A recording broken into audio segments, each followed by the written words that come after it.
different in terms of purpose and action, and one of the national level more as a voluntary and civil society effort in understanding and providing for alternative system.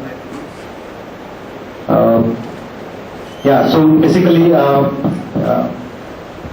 had presentations on sharing what is going on in terms of policy, role of the state as well as instruments or institutions in supporting sustainable agriculture, organic farming, the other aspects of or markets for sustainable products.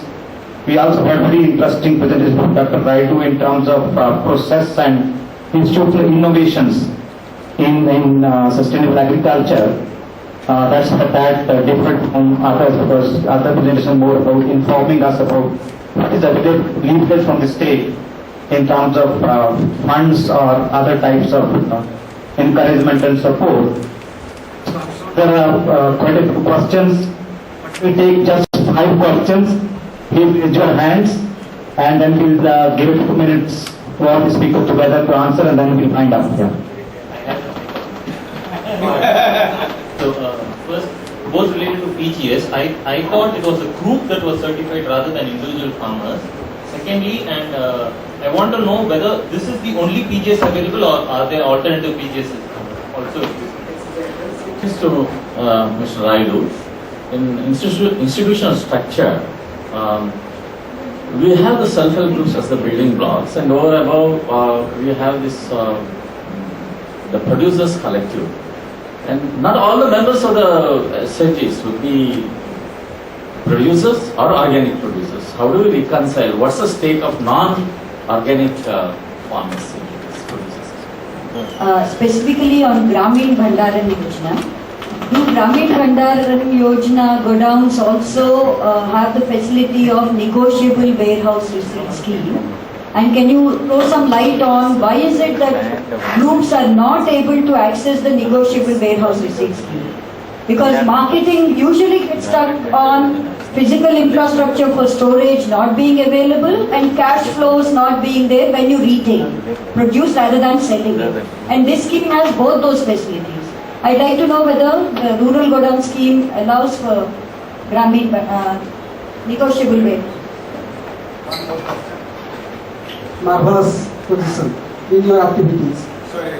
What are the opportunities which you supported you to reach at this point? And what are the threats? That scale on such a massive What made you to what was the scale so much? What did you have? What are the opportunities and what are the threats?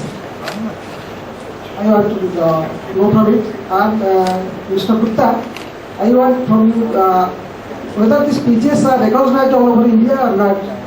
And let us discuss on that. Thank you. Now you have planned for beginning so many other regional marketing centers. So why can't we think about making functioning of the things that are already existing?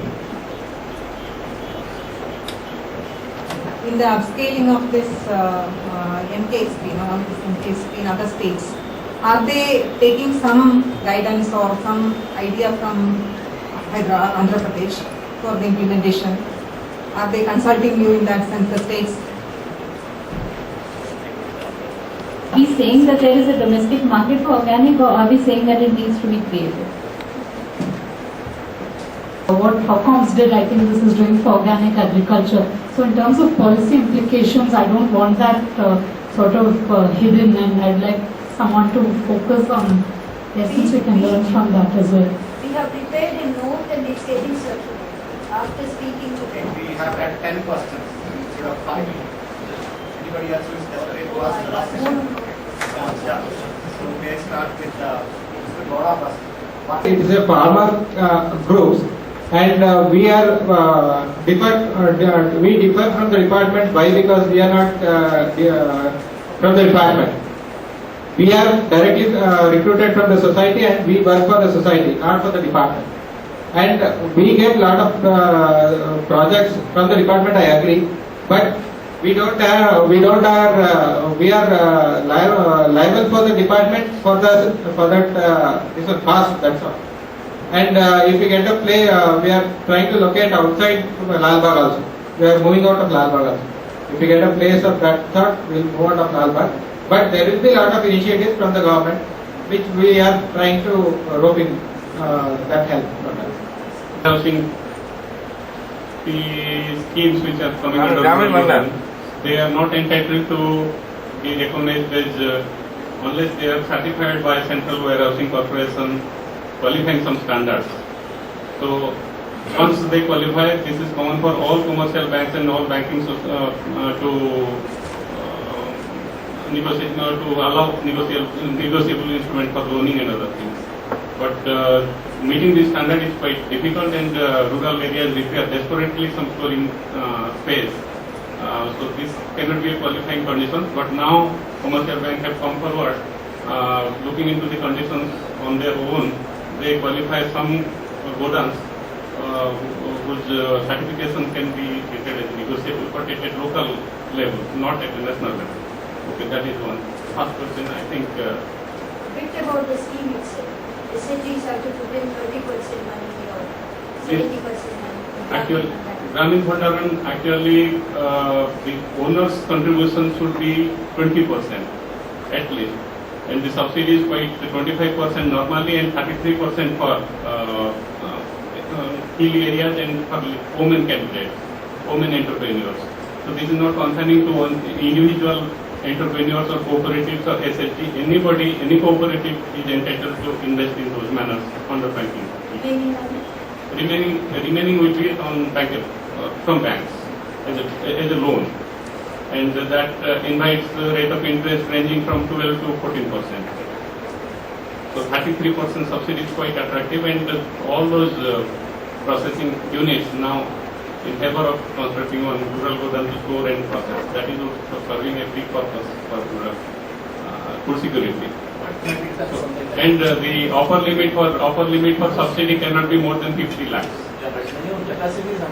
Somehow doesn't Upper seem limit. to be useful, sir. No, actually these are small rural godowns we are promoting, because these are, this is a requirement in all rural areas, that even if the area is having some shortage in some time, but retaining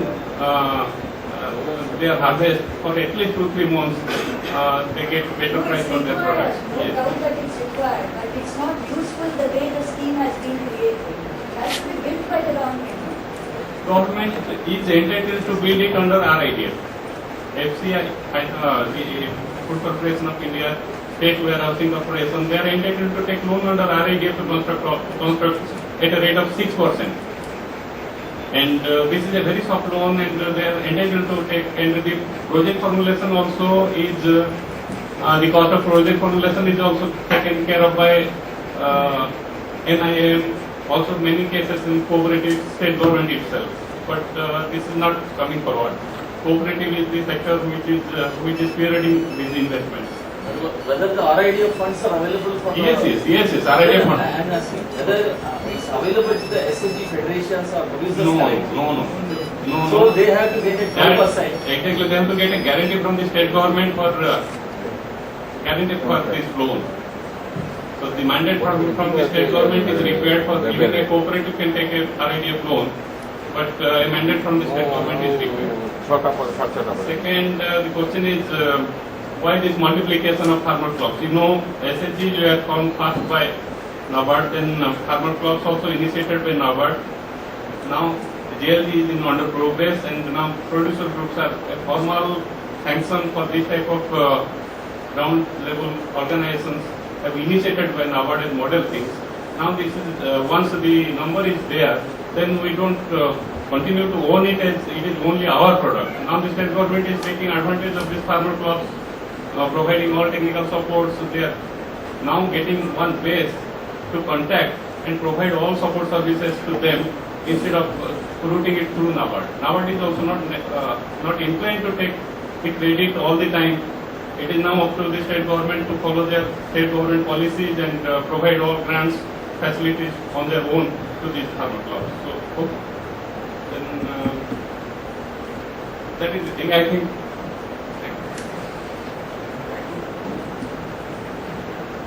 Thank you. The first question, SHG versus livelihood groups, whether all members may not be interested in the particular level. That's exactly the reason. If you take the CMSA, SHG farmers who have land, who don't have land will be there, and also outside SHG will also be there. It's an inclusive program, CMSA.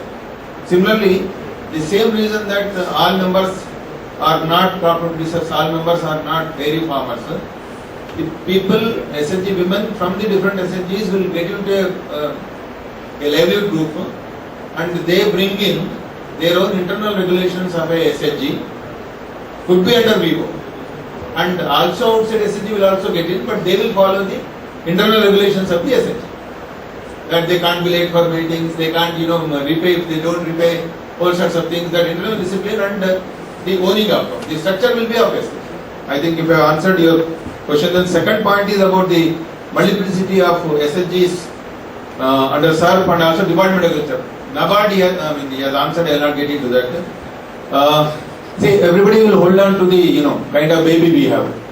Number one. Number two, Raitu Mitra of Department of Agriculture. I am a product of Department of Agriculture. So their big farmer will be there, medium farmers will be there, landless agriculture labor will be there. We try to get them, bank loans on a collective responsibility. So they will not. So the big farmer will go and, access the loan, and then nobody will come forward. So the present commissioner, who has recently joined 1 or 2 months back, he firmly believes that whether we can SHG and Raitu Mitra groups can be really converged. So actually he made an offer, I couldn't see him for the last 15 days, probably I'll have to go to him and say how we can work out. So convergence we are trying to, hold on. Then opportunity and threats. Opportunity is that you have a platform where women drive, and they are the, everybody knows that 80% of hard work in agriculture is done by the women. So that's the biggest opportunity. So I can tell any length of time. What I said about the program is the opportunity, and they drive us. They demand, why don't you take up our mandal, why don't you take up our village? There will be huge demand, we will be under pressure. Justify not to do. Threats, of course, chemical lobby can be the biggest threat, but we have handled it, we have figured out a formula where I will not be the front end face, CEO will not be the front end face. It's the women who are dispersed, is like water under a mat. They are spread very, very, systematically, slowly. So nobody will be able to target like Tunnel, Kerala just to try to do with a physical liquidation, Punjab, Haryana, or defamation cases. We will not be able to make it. Then again, we don't, name a particular manufacturer and say that no. So that's, but again, they will be doing very subtly. One day, one company's CEO, when Jairam Rameshji asked, he is a minister RD, his report said on BT cotton that he gave one of the alternatives by BT cotton. BT Brinjal.